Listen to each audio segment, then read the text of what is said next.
misin Ares? Bu öyle hemen alınacak bir karar değildir. Senden gördüğüm yüceliği en yakın dostlarımdan bile görmedim ben.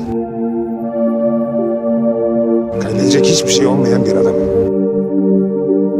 Belki de Tanrı son bir şans olarak bana senin dostluğunu ve dinini gönderdi.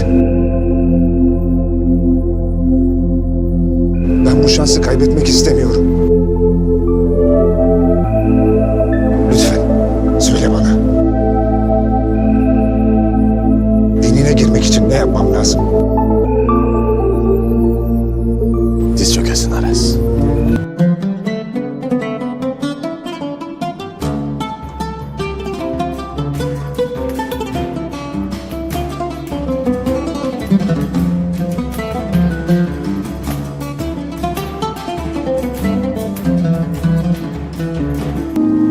O vakit dediklerimi tekrar edesin.